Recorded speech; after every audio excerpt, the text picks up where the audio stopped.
साथियों, दिल्ली ही नहीं बल्कि पूरे देश के अंदर कोरोना ने बहुत ही भयंकर रूप ले लिया है।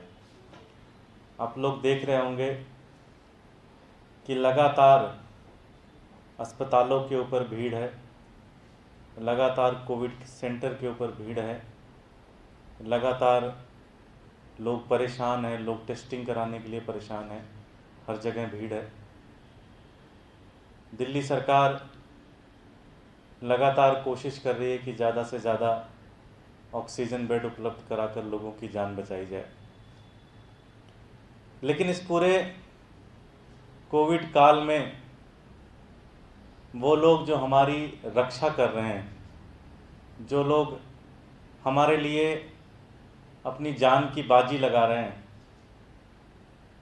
वो सारे कोरोना वॉरियर कहीं ना कहीं सरकार के ऊपर बड़े डिपेंड होते हैं, सरकार के ऊपर बड़ी अपेक्षाएं रखती हैं उनकी, और उनके कारण आज जो ज़िंदगियां बच पा रही हैं, जो लोग बच रहे हैं, उनका एक बहुत बड़ा योगदान है, और मैं तो कहूँगा कि उनका ही सबसे बड़ा योगदान है। साथियों, दिल्ली में आप जानते हैं कि चाहे वो सैनिटाइजेशन हो, चाहे वो साफ़ सफाई हो, ये सफाई कर्मचारी दिल्ली के करते हैं। ये सफाई कर्मचारी एमसीडी के अंदर आते हैं, जिसके ऊपर भारतीय जनता पार्टी पिछले 15 सालों से काबिज है। आज ये बताते हुए बड़ा दुख हो रहा है, बड़ी पीड़ा हो रही है कि उन सफाई कर्मचारियों को जो मूलभूत सुविधाएं हैं कि जब वो सफाई करने के लिए जाएंगे, जब वो गलियों में कूड़ा उठाने जाएंगे, तो उनको एक मास्क देना चाहिए, एक उनको फेस शील्ड देनी चाहिए, एक उनको पीपी किट दिया जा सकता है, एक उनको ग्लव्स दिया जा सकता है। लेकिन भारतीय जनता पार्टी और उनकी 15 साल से भ्रष्टाचारी सरकार सफाई कर्मचारियों को एक मास्क तक नहीं दे रही है, एक पीपी किट तक नहीं दे रही है, एक ग्लव्स तक नहीं दे रही है, एक फेस शील्ड तक नहीं दे रही है। डीबीसी जो कि मलेरिया डेंगू के कीटाणु मच्छर के लिए जो जाके घरों में छिड़काव करते हैं, उनके लिए कोई व्यवस्था नहीं की जा रही है। हॉर्टिकल्चर के अंदर जो काम करते हैं, जो भी एमसीडी के अंदर जो कर्मचारी इस कोरोना काल के दौरान काम कर रहे हैं, उनको जो एक बेसिक सुविधाएं देने की ज़रूरत है, मास्क देने की ज़रूरत है, फेस शील्ड देने की ज़रूरत है, ग्लव्स देने की ज़रूरत है, वो भी भारतीय जनता पार्टी के नेता नहीं दे रहे हैं। इतने इनसेंसिटिव हो चुके हैं भारतीय जनता पार्टी के नेता। साथियों,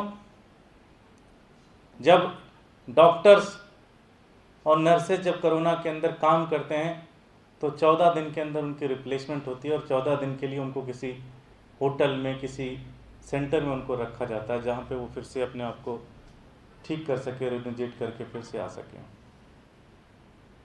भारतीय जनता पार्टी के अंदर जो अस्पतालों के अंदर, एमसीडी के अंदर कुछ डॉक्टर काम कर रहे थे, पिछले साल का जो किसी होटल्स में लेके इन्होंने कर्मचारियों को रुकवाया था डॉक्टर, उसका बिल तक इन्होंने नहीं पे किया, और इस बार उन्होंने डॉक्टर्स को अपने यहाँ रुकने से मना कर दिया। तो भारतीय जनता पार्टी की एमसीडी आज दिल्ली को पूरी तरह से फेल कर रही है, दिल्ली वालों को पूरी तरह से फेल कर रही है। मैंने बताया था कि लगभग इनके पास 3200 बेड हैं, और एक भी बेड इन्होंने दिल्ली वालों के लिए नहीं दिया है। कुछ 100-200 दिया हो तो दिया हो, कोई भी बेड नहीं दिया है। और कोरोना काल के अंदर जो सफाई कर्मचारी काम कर रहे हैं, जो डीबीसी के कर्मचारी काम कर रहे हैं, जो सैनिटाइजेशन का काम कर रहे हैं, उनके लिए मास्क, उनके लिए पीपी किट, उनके लिए ग्लव्स, कोई चीज़ नहीं दे रहे हैं। और ऐसी स्थिति में वो लोग ज़्यादा इन्फेक्टेड हो रहे हैं, उनको ज़्यादा इस कोरोना के साथ चोट मिल रहा है, वो कोरोना वॉरियर ज़्यादा इफेक्टेड हो रहे हैं इस कोरोना से। मैं भारतीय जनता पार्टी के नेताओं से कहना चाहता हूं कि आपने 15 साल में एमसीडी को बहुत लूटा है। अब आपके 8-9 महीने, 10 महीने बचे हैं, कम से कम अब थोड़ी सी तो इंसानियत पैदा कर लो। और जितने सफाई कर्मचारी हैं, इनको तो भारतीय जनता पार्टी का कोई नेता ही दे देगा, उन्होंने इतना पैसा कमाया हुआ है। तो मैं ये मांग करता हूँ, आम आदमी पार्टी ये मांग करती है कि जल्द से जल्द सभी कोरोना वॉरियर सफाई कर्मचारी या डीवीसी के अंदर जो कर्मचारी काम कर रहे हैं एमसीडी के अंदर, उनको तुरंत face shield, gloves, PP kit, mask, ये सारी की सारी चीज़ें एमसीडी प्रोवाइड करे। और जो कुछ भी ज़रूरी चीज़ें जुड़ी हुई हैं वो सारी की सारी चीज़ें एमसीडी उनको प्रोवाइड करे। ये आम आदमी पार्टी मांग करती है। बहुत बहुत धन्यवाद। कोई प्रश्न? ऑक्सीजन की कमी जिस तरीके से दिल्ली के अस्पतालों में है, केंद्र सरकार कह रही है कि हम पर्याप्त ऑक्सीजन दे रहे हैं, बाकी का मैनेजमेंट दिल्ली गवर्नमेंट का है, उसके बारे में कैसे देखते? देखिए, ये समय राजनीति करने का नहीं है। और केंद्र सरकार ने, हमने केंद्र सरकार से कहा था कि केंद्र सरकार जो दिल्ली का कोटा है उसे बढ़ाए, और केंद्र सरकार ने बढ़ाया उस कोटा को, और हम उसके लिए धन्यवाद भी करते हैं। लेकिन वो कोटा भी कागज़ों में है, अभी ज़मीनी स्तर पर नहीं उतरा है। और जब तक वो ज़मीनी स्तर पर नहीं उतरेगा तब तक कहीं ना कहीं समस्या रहेगी। टैंकर की समस्या है, सप्लाई की समस्या है, दूसरे स्टेट दिल्ली के टैंकर रोक दे रहे हैं, वो सारी समस्या जिसको खुद मुख्यमंत्री जी ने प्रधानमंत्री जी से मीटिंग में उठाया था। और आशा करते हैं कि जल्द से जल्द वो समस्या ठीक हो जाएगी। हम लोग केंद्र के साथ भी जुड़े हुए हैं, केंद्र के मंत्रियों से भी लगातार जुड़े हुए हैं, और कोशिश कर रहे हैं कि जल्द से जल्द इस समस्या को ख़त्म किया जाए। सर, हम लोग देख रहे हैं कि अब आज भी हमने जो ट्रेंड देखा, कल भी देखा कि अब दिल्ली के केसेस में थोड़ी गिरावट और ठीक होने वाले मरीजों की संख्या बढ़ रही है। आप मानते हैं कि ये जो लॉकडाउन है वो सफल रहा? और दूसरा, स्थितियों के बारे में अब आपको संभावना है कि जल्दी ठीक होंगी? देखिए, मैं कोई एक्सपर्ट इस मामले में तो नहीं हूँ, तो मैं ज़्यादा कुछ नहीं कह सकता हूँ, तो डॉक्टर्स का पैनल ज़्यादा अच्छे से कहेगा।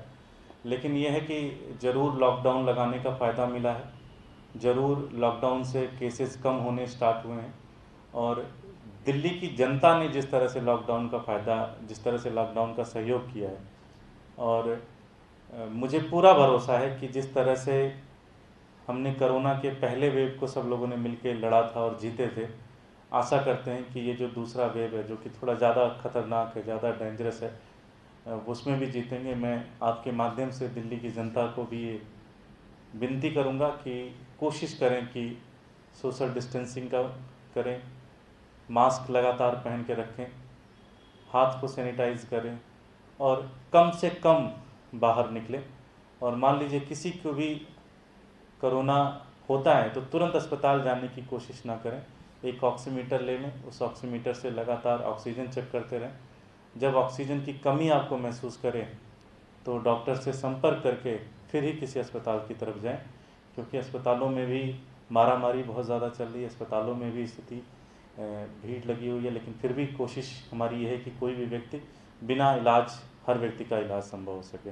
आज आपने देखा कि 500 बेड का एक अस्पताल और खुला है, और हम जल्द आने वाले समय में और भी जो अस्पताल बन रहे हैं, कोविड सेंटर बन रहे हैं, उसको खोलेंगे, जिससे दिल्ली की जनता की ज़्यादा से ज़्यादा सेवा हो सके। Thank you.